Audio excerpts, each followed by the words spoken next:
Article 1 of the Family Code of the Philippines states that marriage is a special contract of permanent union between a man and a woman, entered into in accordance with law for the establishment of conjugal and family life. Put into law in 1987 by then President Cory Aquino, the Family Code is a Philippine law that governs family relations. A property shared by spouses' rights of legitimate and illegitimate children, among others. This legislature is the guide that decides issues concerning the legally married couple. This means marriage is also an event where two consenting adults enter into a union under a recognized social institution. International laws have accepted legal and civic partnerships between two women or men. Do note that the Philippine law has not been amended to consent to same-sex marriage. Hence, by definition, Philippine marriages are confined to the union of a man and a woman observing requisites like licenses and identification. Despite our predominantly Catholic population, some still view marriage as an accessory or piece of paper, which makes personal question in your mind. What then is the deal about marriage? Moreover, it's equally important to ask, why then do people choose to enter into such a contract, and what does current data show as a predictor of future marriage statistics? For starters, these figures from the Philippine Statistics Authority suggest that 44% of the Filipino population is single. This number has grown in the last 10 years, implying that more might opt to be single in the future. Consequently, the population index will reflect this choice. It's not surprising to find a diminishing population if data is correlated closely. Those who decide not to get married deserve an audience of their own.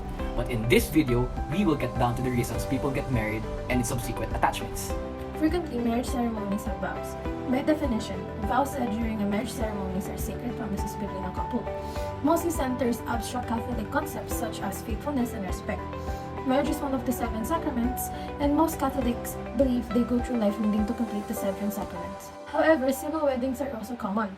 Usually preceded by a judge or town mayor, civil weddings are recognized as legal unions under the family code. More than the blanket authority marriages come from with, it's not a simple, logical step for most relationships. This decision is a serious question and a commitment to stay together. Ideally, it is a binding promise of a shared life together, an intimate friendship where the cause of another becomes your own. It is a union for raising children and responding to life's challenges as a family unit. Marriage provides stability and permanence to a relationship, which is the best grounds to raise happy, well-adjusted children. Have you seen the growing number of neurodevelopmental disorders in the Philippines?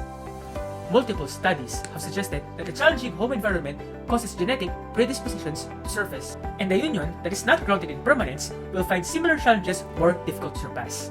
Marriage is an agreement to commit to each other and to the family that you'll create. If a union is dissolved, the same children have rights. Legitimate and illegitimate children have claims over their parents' properties or assets. What about career questions? If a person is married, they cannot just decide for themselves. One can argue it's a good support system, while another can argue it is a weight that shackles you to another person's dreams. As a couple matures in the relationship, the Filipino value of pagtataya or taking a personal risk comes into play. Often, serious couples truly understand that sacrifice is needed for two different people to come together as one yet grow. Despite all this, some marriages still fail. In the Philippines, annulment is anchored on psychological incapacity as a reason, and it has a very wide definition. Rules and procedures for ending and dissolving marriages, and the regulations and guidelines for declaring a marriage invalid are established under the umbrella term of family law. If you want to know more, you can read through the Family Code of the Philippines.